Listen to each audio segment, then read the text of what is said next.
looking for that great next read or your new favorite author? Check out Amy's Bookshelf Reviews recommendations. You won't be disappointed. Welcome to Amy's Bookshelf Reviews podcast. It is a spin-off of the website and book review site of Amy's Bookshelf Reviews. Amy's Bookshelf Reviews podcast is about book reviews, a writer's muse, a book's peruse, author interviews, and literary news. Welcome to the new year, where new things may happen with this. I hope you all enjoy, and thank you for listening. Good evening, listeners. I'm Amy, and welcome to Amy's Bookshelf Reviews podcast. Today we are joined by an author. Would you please introduce yourself and let the audience know how they can connect with you? My name is Talia Haven, and you can find me on Amazon. Great. And we're doing this a little bit different today, listeners, because this is not just an author that is going to discuss one of her books, but it's kind of like a deep dive into her mind and how she comes up with these great short stories. So, what inspires you to create these wonderful stories? The very first story I wrote was Mama Cried. And I was watching the news, and it seems like everybody always talks about justice for so-and-so. Right. And I got thinking about that, and I thought, well, there is justice for so-and-so, but what about if I created a place where the victim could also determine their justice? I used a child, and it's not very descriptive on how she died. I didn't really think that was necessary. The only thing I really thought was necessary was the fact that she got to make a decision based on the misery that her family suffered. So I put her in a playground, and I give her some puppies. Everybody loves puppies. Right. And from there on, it just grew. And basically that's what it's about.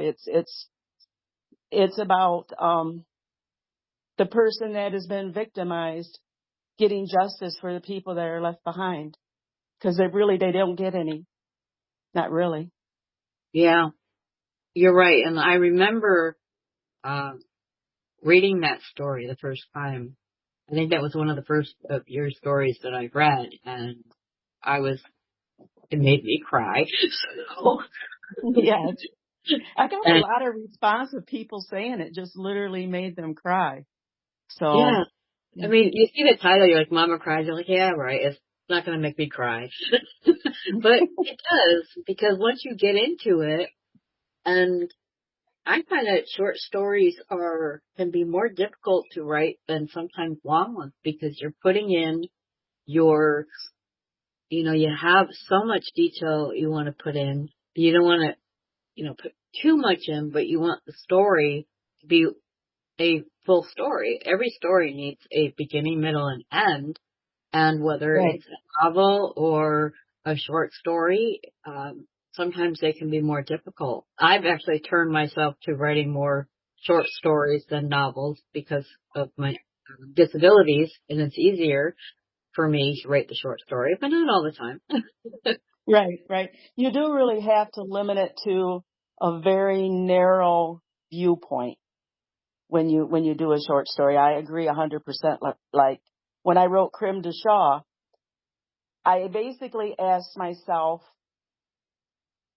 how to realistically make a creature that I know is fictional disappear or go extinct in a real world. And the legend of unicorns is that the males really do crave the touch of a human virgin's hand. And if I was to figure out how to actually make something go extinct and make it seem like it really could happen, that is basically how I did it. That's was the presence behind that one was the unicorn legend. Everybody knows they're a myth, but if they actually did exist, how would you do it? And that went from that. I like unicorns.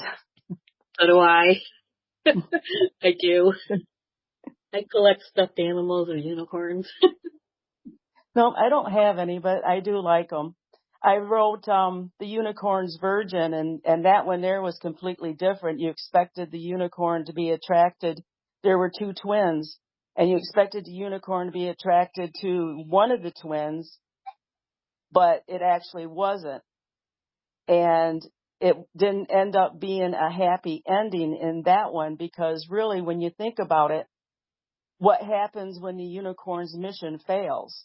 What happens to the unicorn? I mean, do they go back being their happy, gallopy little selves running around the villages, and, or is there tragedy that falls upon the family that happens to be cursed with attracting a unicorn? And that one there is the unicorn's virgin, excuse me. Yeah. And that's what I thought of is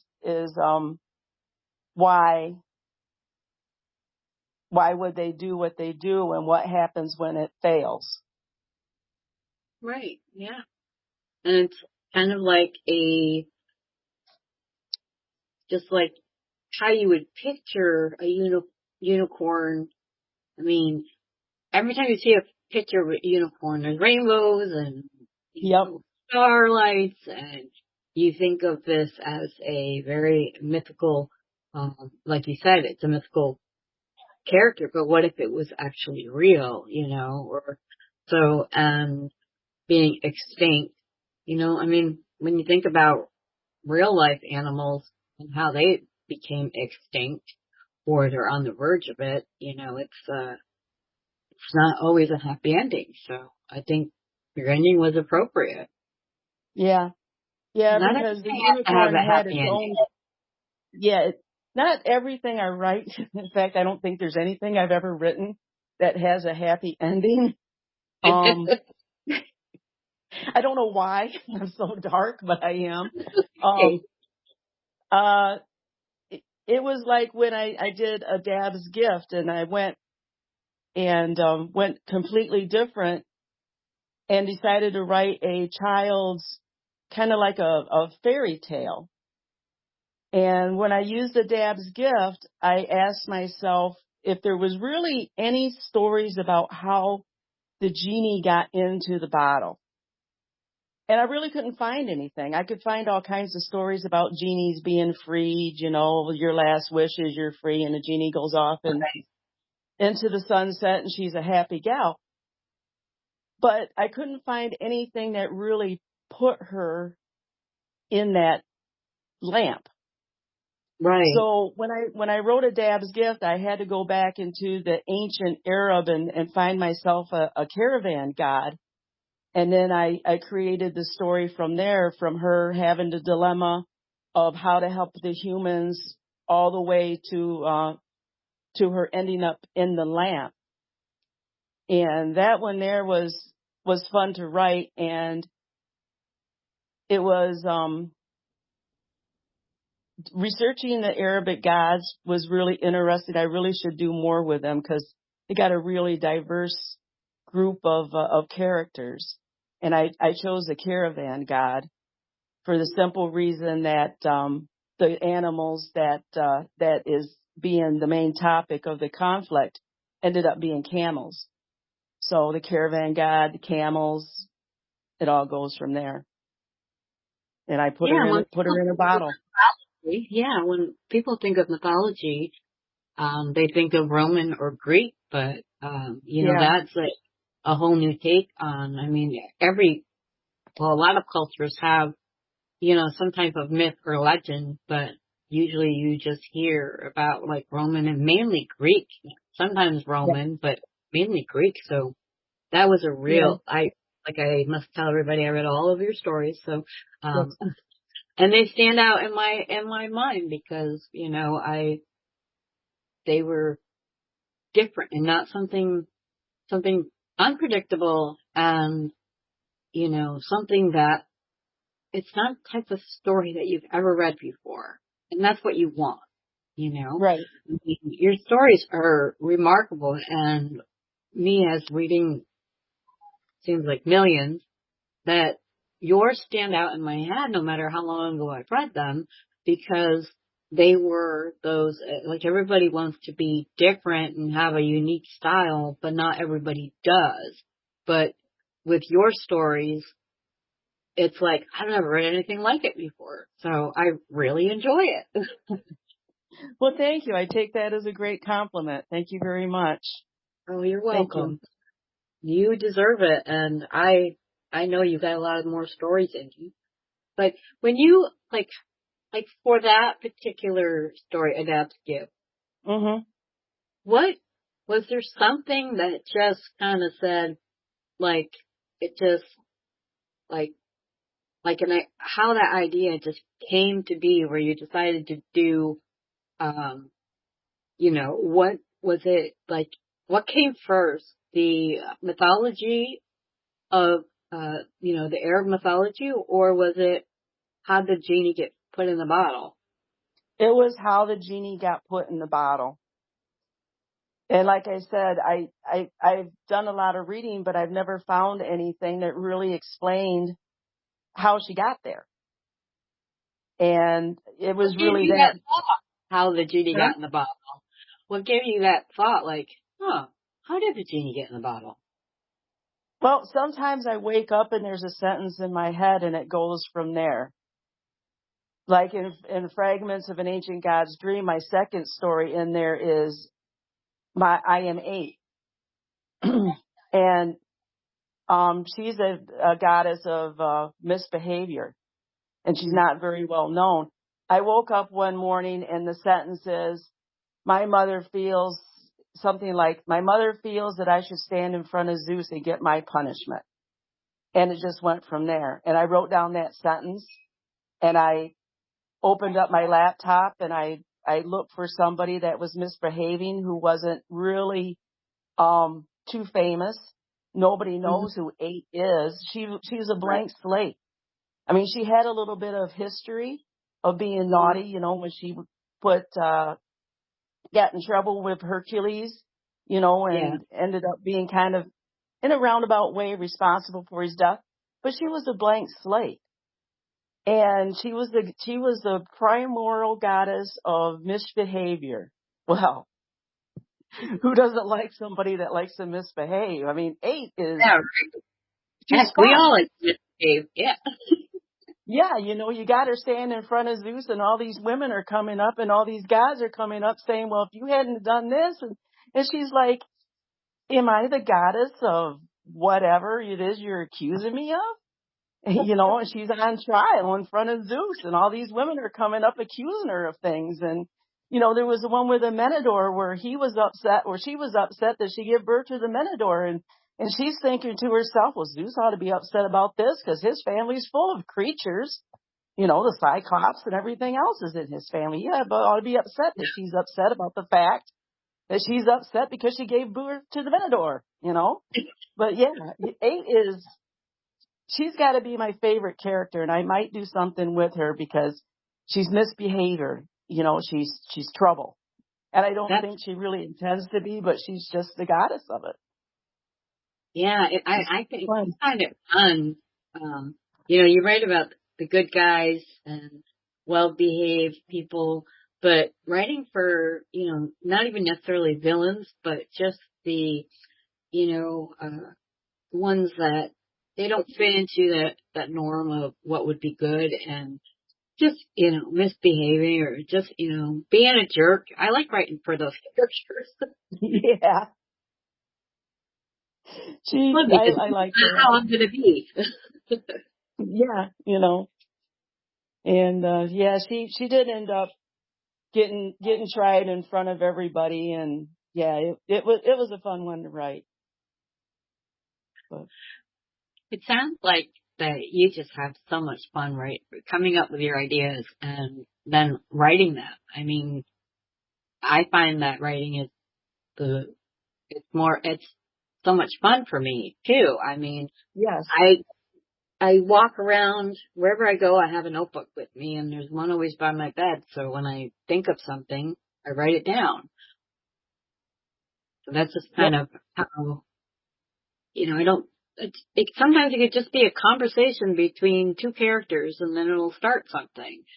Yep. Or Yep. watching a show. I've watched shows, and I'm like, oh, I know how it's going to end, but I think they did it this way, it would be better. And then you kind of get ideas and inspiration. My kids hate watching movies with me because I can tell when it's, it's a predictable ending, and I say it out loud, and then at the end they're like, how did you know that? I'm like, I'm a writer. I know that. I Yeah, it's know how people predictable. write. Yep. I like to be unpredictable. When I'm Yeah, really it is no surprised, fun. yeah, that's when I'm like, if I didn't see it coming, perfect. Yep. Yeah, I like unpredictability too. Very, very much. Yeah, you don't want people to, everybody I've read books that are either, they're technically accurate, grammar, punctuation and all that, but there's not a lot of passion behind their words. And then I can tell by reading, someone's work, their passion, if they enjoyed writing, what that is. And, and when I see that and I can pretty much feel it, then I know that that's a book that everybody should read. Yes. And I The one that definitely got your enjoyment, as you were writing it. It's like I can just imagine, how you were writing it, and just even laughing to yourself or something. I've done that myself, or trying not to cry out loud because I'm writing a really terrible scene or whatever. yeah, yeah. I I like to also think about my next one that I'm currently working on, and it's not even close to being done. It is another short. I did Mhm. slip back into shorts. Is That's okay. asking the question, how did the sled dogs and the sleds come to be? So I put myself into Alaska and northern Canada, and I'm currently working on that, of answering that basic question. It's such a simple thing. Everybody knows they're there. Well, Right. who started the whole thing, and developed a myth around it, a realistic myth with the Inuit gods, and went from there. That's So that's hmm? And so that's really interesting. I've read Call of the Wild, and that was kind of, like the dark side of, um, you know, dogs and how they were treated and things like that. But, knowing I had no idea where it even began. No. And that's a nice thing too, because you can take almost any object, and like the sled dog teams, and figure out, well, how did this even start? And then just go into the ancient history and find yourself a suitable god or goddess to cause a little bit of interference and a little bit of trouble, and the next thing you know, you got sled dogs in the team, and me, I'm always dark. Somebody's going to get punished. So the main character, they always seem to take a fall. But that's okay. I love it. I love it. I can't wait to read this one. I know it's like I said, the dark parts they're just great. And then, and you think about it and you're like, well, if a god or goddess and they were wanting to, come up with something, maybe they transformed a demigod into a dog or something they did wrong, and then you never know. So you can Yep, always you make never know. it doesn't matter if it's impossible or improbable, but to read it and think, well, if that could happen, this would probably be the way it would happen. It would And I be. like, yeah, it makes it real, even if it's, it's just a story, but I think it's wonderful. I can't wait to read that one. Yeah, I'll send it to you as soon as I get it done. I'm tinkering with it right now. It's been sitting on the back shelf because of the other project that I have Right. going on. I just opened it up the other day. So, but yeah, I lost my train of thought. I'm sorry. It's okay. I guess so the only thing I can think of right now that I wanted to also talk about was The Good Mystic, which is about banshees. And I had always had a kind of like a fascination with banshees and the fact that they cry out somebody's name.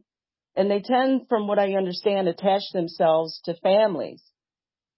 So when I worked on The Good Mystic, I wanted to deal with a banshee that had attached herself to a family, but I needed to get her from the point of where she was very, very important to being a curse and a burden.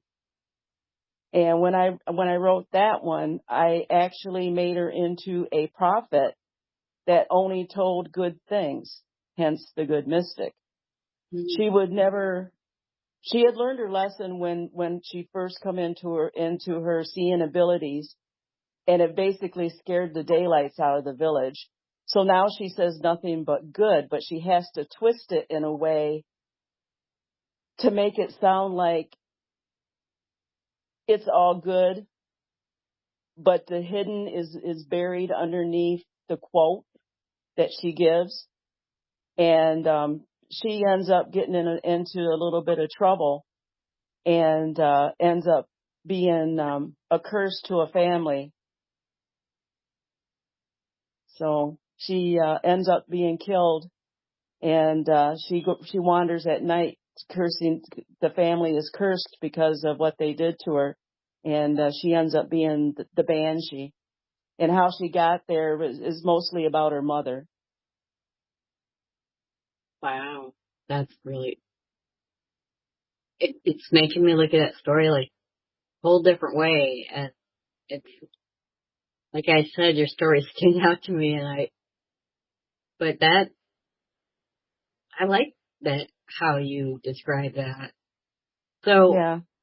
with that thought, so if she's yelling out or screech and Yeah, making it sound like it's good, what would you be saying that to make it sound good, but then it had like undertones of not so good?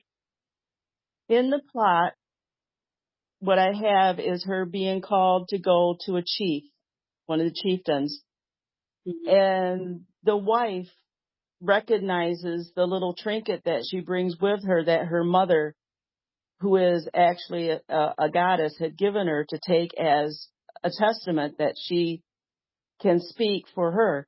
She goes Right. in and she was wanting to have children. So this is the spoiler. She goes in and the woman asks her, well, she asks her if she will have her children, and she says yes. She'll have 2 children, and she's very excited because she's blessed with twins. But what she doesn't ask and what she doesn't tell her, and then she worries about childbirth, and she asks, will I live to see my children? And she knows that she's going to die. She's gonna die from bed fever. A lot of women back then do. Right. And she ends up with the 2 children. Well, the one child, the boy, only lives for a short period of time. And she asks, will I live to see my children? And she tells her, yes. Your children are born alive and you will see them. Well, what happens is yes, she did have the child. Yes, the boy was born first. The boy dies.